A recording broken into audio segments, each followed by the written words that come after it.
Today, I'm taking the tech I use every single day and 3D printing upgrades that don't just look cool, but improve how you use them. Things like custom cases that are indestructible, gaming attachments so you can eat while playing, and accessories for your entire computer setup. But to make this interesting, there are rules. Number one, every print has to be something I would personally use. No random garbage. And number two, it needs to genuinely enhance the experience, not just look nice. So with that in mind, the first tech we're upgrading is my phone. Now this is a basic thing to print for a phone, but there's levels to it because we're 3D printing phone stands. And not just any phone stand, a sized up replica of a Lego chair. Dude, look at the studs. Look at the studs. Simply take your phone, put it between the studs in the back of the chair, and boom, phone stand. To test how sturdy it is, I loaded up some Lego videos to watch, and honestly, it made the experience better. I don't know what else to say here. I mean, it's literally just a stand. There's no bottom studs. It only took an hour to print, but come on now. That is so sick. However, one thing 3D printing is absolutely known for is making things way more complicated than they need to be. So I printed out the next phone stand, and it looks like this. Are these freaking gears? Once we dump all the parts off the plate, I have to say, this filament I used is crazy. It's called PLA wood, and it's supposed to look and feel like wood. However, while that's cool and all, I somehow gotta figure out how all these put together. Honestly, with some of these files online, the only instructions you get is like a picture. So everything you see here, I had to figure out on my own. But ultimately, my gosh, bro, this looks so bougie. But what makes this stand special is you can tilt your phone by turning this gear. Keep cranking, bro. Yeah. But to give it the good old phone test, I put it on there and it holds pretty decent. I'm not gonna lie, when I touch my phone, it does jiggle a little bit, which kind of makes sense because there's so many parts. But come on. I feel like this is the most try-hard phone stand I've ever seen. It does not have to be this complex. However, for a YouTube video, I think both of these stands came out clean. Now, one thing I thought could be fun to test is 3D printing iPhone cases. But there's a problem. A lot of the cases I wanted to print, I don't even have the iPhone for. So what's the solution? If you don't have the iPhone, print it. Because apparently that's a thing. We got the regular 17, the 17 Air, and lastly the 17 Pro, which I'm gonna be real here, even up close, these look real. They've got charging ports, whoa, cameras. The screen kind of gives it away. And compared to a real iPhone, like the 17 I have, yeah, this printer cooks. We're ready. Yo, not me flexing, by the way. So I 3D printed 3 different cases, all being unique to 3D printing, but each being stronger than the last. Starting with this case called Metal Hexagons. And by metal, you know this is made out of plastic. The design is supposed to look a little like a honeycomb, and just like a normal case, it has cutouts and holes for all the buttons. But using the fake iPhone 17, let's see how well it fits. Oh, hey, this looks sick. Hey, if you have a red iPhone, this case looks nuts. However, when I put it on, I think I heard a crack. I didn't even get to use it yet. Yeah, the problem with 3D printing is even though something may look cool, it doesn't mean it's useful. So I'm not even gonna drop test this one because there's no point. Oh my gosh. What in the world? But that brings us to level 2, which should be stronger. It looks kind of like a fidget toy and moves like one too, but I'm gonna call this one the Hexit. Now it's built for the iPhone 17 Pro, which luckily I printed because I am not spending that much money on a phone. But to match the orange color, I intentionally made the phone case white and black. That way everything looks cool. But dang, yo, this case literally rattles. Now, just like the first case, it's also made out of plastic, which means if you actually drop the phone, oh, you're cooked. But if you've ever seen any videos on my channel, you'll know I'm always down for a fidget toy. However, since the first two don't really protect your phone, I made sure to change that with the last case, because I didn't even use plastic. I 3D printed using TPU, aka rubber, which I learned is actually how they make most cases on the market. I don't know if all these factories are 3D printing phone cases, but it's made out of the same material, which means after we slot these buttons in, we have a phone case that's not only tough, but functional as well. Oh, this is the cleanest by far. And on top of that, it doesn't break when you drop it. Yo, thank God for rubber. Now obviously for the buttons I used white plastic to make sure it has that tactile feel, and the rubber itself has grip so you don't drop your phone. Which, if you'll remember the rules from the beginning of the video, while I might not use the other 2 cases, except if I'm trying to flex, I wouldn't mind this one at all. Oh yeah, and I forgot to mention, you can hit the last case with a hammer and it's completely fine. Not even a scratch. You ever play music with your phone and wish it was louder? Well, I 3D printed a functional speaker. And the best part about it, you don't need any electronics. Now, how is that possible? Let me blow your mind. Let me blow your mind. As you can see, there's a slot for your phone and 2 holes on the left and right of the box. But enough speaking, because this print is so simple, you kind of just have to do it. This is the phone without the speaker. Yeah, it sounds a little low, kind of like every phone ever. This is like YouTube starter pack music. But once we take the phone and slot it in the hole, wow, that is instantly louder. Holy crap, bro. Looks like we don't gotta buy speakers no more. Yeah. Wow. By the way, if you want this print yourself, I put all the links in the description in every video. If you enjoy watching 3D prints, you'll enjoy making them too. Like, bro, these are so cool. Alright, I said all I want to. Smash like, guys. Smash like!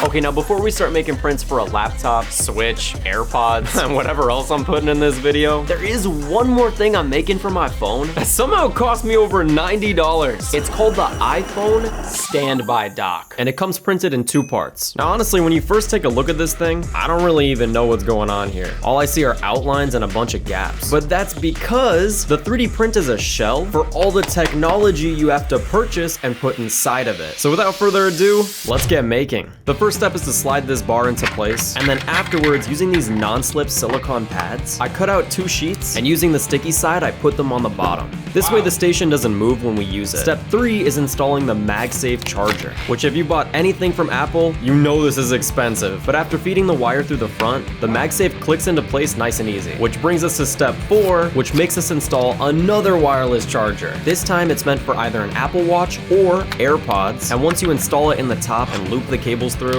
everything is ready for the final step, which I bought a special charging brick for. This we only need 1 of, but once we get both wires tapped in, all that's left to do is connect it to a wall, and we're done. To use it, it's pretty simple. Take your phone and magnetically connect it to the station. You see that? Do you see that? Most people don't know about this feature, but it's a real thing on iPhones. Because if an iPhone is charged sideways or something like that, it goes into docked mode. And as well as your phone, you can also charge your AirPods as well on the top. I don't know if Apple makes a product for this already, but they should. To take your phone out, you press into that bar we installed earlier, and it simply pops out. But all jokes aside, if you're ballin' and have a 3D printer, make one of these. But now, after creating a bunch of prints that upgrade my phone, I think I'm good on that. So to introduce the next piece of tech I use all the time, I'm gonna be upgrading my AirPods. We have 2 variations here. The AirPod Pros, which I use every day, and then the regular AirPods, which is much cheaper and a good backup. So the most basic way I think I can make an upgrade for these is by 3D printing AirPod cases, which can sound kind of simple, but trust me, they're so much cooler than you think. Starting with a yellow Game Boy case, which come in 2 parts, one for the bottom and one for the top part of the pods. Honestly, if you ask me, these look fantastic. There's a hole on the bottom so you can charge them. I used multiple colors for the buttons, and in terms of the fit, both pieces snapped on really nice. Yo, that's sick. Oh, and also, because it's 2 pieces, you don't have to worry about opening or closing it because there's a gap in the back. And in terms of durability, you don't have to worry about them getting scratched. However, for our second case, I'm making one inspired by Minecraft. And if you've ever played the game, you'll know I just made a double chest, which also means because it's a thicker case, it fits the AirPod Pros. But even though it was tight, it fit in the case, and it opens and closes just like it should. Ooh, you can still see the green light from the AirPods, and if you want to take it off, it's super easy, which prepares us for the final case, inspired by Fortnite, which looks like a basic ammo box. Anyone who plays will know what I mean, and it literally snaps into the case. Going from the other cases, this fits pretty much exactly the same, but there's one thing we really haven't tested that I know is already gonna fail: the drop test.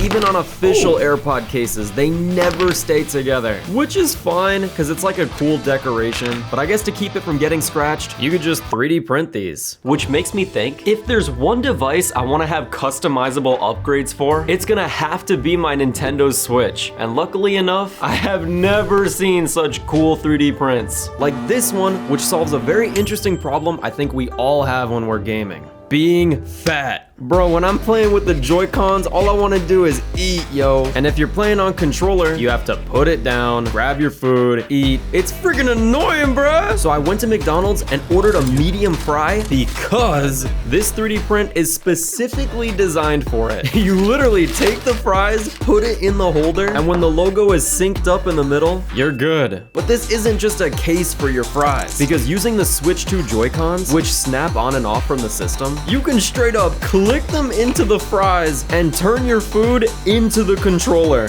What kind of world are we living in? So I loaded up Super Smash Bros. To test it out, and legitimately this thing works. The Joy-Cons stay in place, they don't move around or anything, and you can use it as a controller. But in regards to eating, that's where it gets a little tricky. Even though it looks like I'm having a good time and I'm eating my fries or whatever, there's one issue you guys are probably all thinking about. Greasy, disgusting ass fingers. Don't come to my house using that. But it doesn't get better with this next print, because if we're gonna print something to eat while we're gaming, why not print something to drink as well? Except this time it only works on the original Switch, which uses rails to slide the Joy-Cons onto the grip. So without further ado... Ooh! Oh, wait a minute! That is solid! And from the McDonald's trip earlier, I also got a medium Sprite. But yeah, let's be honest, bro, this is so goofy. If you want to look nerdier and think you're cool, then print one of these out, bro. But just so you know, while gaming, I was able to sip my drink uninterrupted. However, my hands are sticky, which means this leaks. Oh, nah. However, instead of having all these prints be corny, I wanted to end on something cool. Something that turns the Switch into a retro TV. And might I say, this looks nice. Now, I was born in the early 2000s, so I remember seeing TVs that looked like this. But the coolest part about what we've built is that if you have a Switch OLED, you can take the Joy-Cons off, remove the front plate, put the Switch inside the TV, now turn it on, and bro, when I tell you how legit this thing looks, yeah, this is one of the best prints of the whole video. Combined with the other prints we've made, one thing is clear to me, gaming has amazing print files. However, even though this next one is gaming related, I low-key just needed a headphone stand. So while I was looking online for headset 3D prints, I couldn't pass this one up. A fat, giant Kirby. Yo, he's so cute, bruh. Look at his cheeks. Even though he just looks like an action figure, I promise you he's useful. Gosh, what a sweetheart. What a sweetheart. After taking out the bottom supports and smoothing him over, the function is simple. Get out your headset. These are the same ones that I use to edit. And for when you're not using them, simply place the earmuffs on Kirby's arms. Yay! He's meant to stay on your desk whenever you need him, and judging by how elite this print came out, you already know he'll be chilling on mine for a long time. Oh, yo, dude, what a thick boy. But the only other thing I could think to print for my headset, because there's not too much you can do, is regrettably, and I mean that, Hello Kitty cat ears. Who let me 3D print, bro? The ears themselves took about an hour to print, and just like Hello Kitty, there's a bow on the right one. Now, since they're supposed to attach to your headset, if you'll notice, there's a clip below each cat ear which keeps it in place. That way, when we grab my gaming headset, we can use the flexible headband on the top and slot each ear on there. Oh my gosh! Oh, nah. Now, I thought the clips wouldn't fit on my headset because they're so thin, but unfortunately, they do. All right, let's give these a try. Oh man, these look so goofy. Oh nah, the boys ain't ever gonna stop when they see this. Guys, please comment down below if I look like a cutie patootie. I'm sure you all can guess, but the technology I use the absolute most is my laptop. Whether it's editing, gaming, watching YouTube, bro, I use this thing all the time. So the first print that I know I'll use is a laptop stand. Yeah, I know, it's kind of boring, but trust me, you'll still be impressed by this. As you can see, this tray is built like a puzzle piece, so you can connect both sides together. And as well as the tray, the rest of the build is the same thing. So within 5 seconds, everything was clicked together. Yo, nice. Except, wait a minute. My hand is not that dark. What you doing on my set, man? Doing that, bro. Yo, appreciate you, I got you, bro. Yeah. Yeah, if you guys didn't notice, those were not my hands, bro. Hey, shout out to my boy Jo for helping me put it together. But since both pieces are put together, all we gotta do is slide the tray in. And what makes this 3D print cool is that you can snap in cable management too. That way the charging cord is out of the way. So now for the big test, let's see how well my laptop fits on this thing.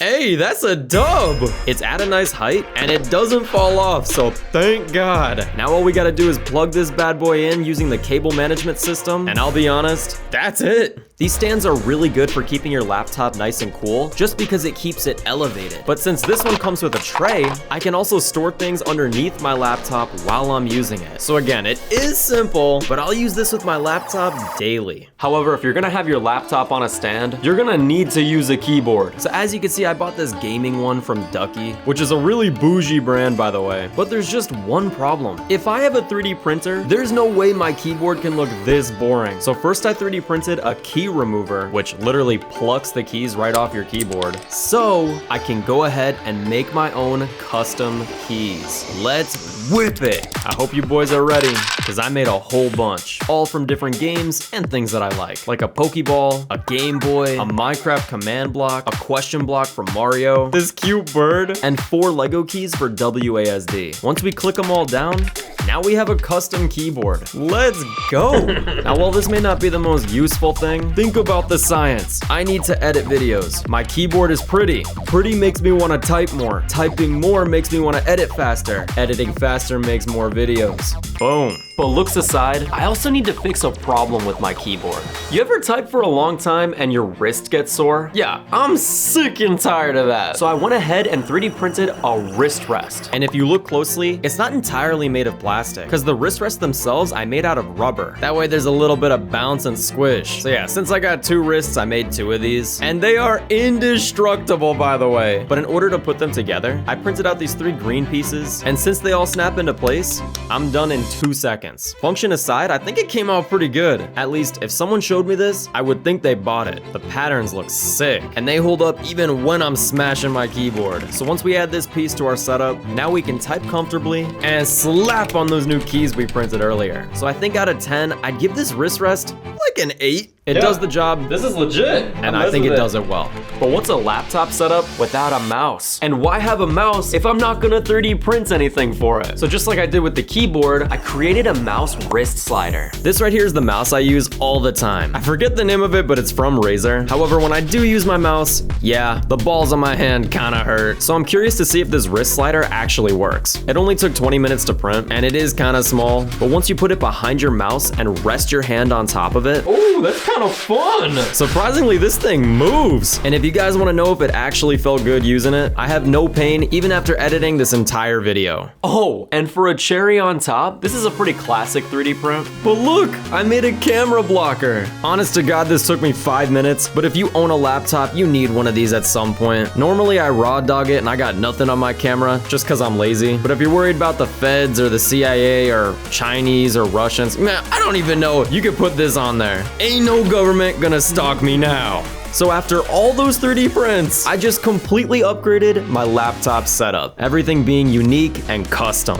But alright, now that we've covered 3D prints for phones, AirPods, switches, laptops, keyboards, headsets, and even a mouse, there's one more print I saved for last that legitimately is so cool. We're going back to the iPhone because I 3D printed an iPhone Mech suit. And not surprisingly, this print has the most parts out of any tech gadget in this entire video. So get ready, because we gotta assemble. Now the main piece is the center part with all these random gears, and ultimately every part attaches to this base. So just like these nubs, it clicks in so we can build on the mech. The first main section I'm gonna start with is the legs. This way, while I'm building the rest of the mech, we can have it stand up. The armor snaps on the metal parts and creates that bulky feel. After that is the arms, which are so detailed, they literally have fingers. So I snapped on the armor for the wrist and the hands, and then for the shoulders, we got that too. If you couldn't guess, the other side is the exact same thing. So with both arms created, I snapped those on as well. But now, to complete the mech and finish everything up, I made a functional shoulder piece that you'll just have to wait and see what it does. However, after sliding it in, it's complete. The mech is alive! The color scheme I used is copper and black, just because I thought it would look really good, and guess what? I was right. The way the armor combines with the other pieces is just so well designed, I don't even know. And also, we cannot forget that Buddy can move. And from the back, Oh yeah, we look good from behind. But the whole reason this mech was even created is to hold my phone, which nicely squeezes it in place. I know I did phone stands at the beginning of this video, but there's definitely levels to this. Currently, I'm doom scrolling on a freaking Decepticon, but we're not even finished. Cause remember that shoulder piece we put on earlier? Take a guess at what it holds. Yeah. The official name on MakerWorld is an AirPod's rocket launcher. But if that's not cool enough for you and you want a little bit more function, you can also take your charger and put it in the mech's hand as well. And you'll never have to worry about charging or audio ever again. Now our mech is fully done. Dude, what a flex! As a phone stand, it works perfectly fine. I mean, come on, it literally has 2 feet to stand it up. It's stable, but I love the fact that you can make adjustments based on the size of your phone. And as for attachments, well, this goes hard. This is the most 3D prints I've ever had in a video by far. So please like and subscribe. We're also about to hit 500,000 subscribers, so thank you all so much. Y'all know the drill. Thank you for watching. God bless you guys, and peace.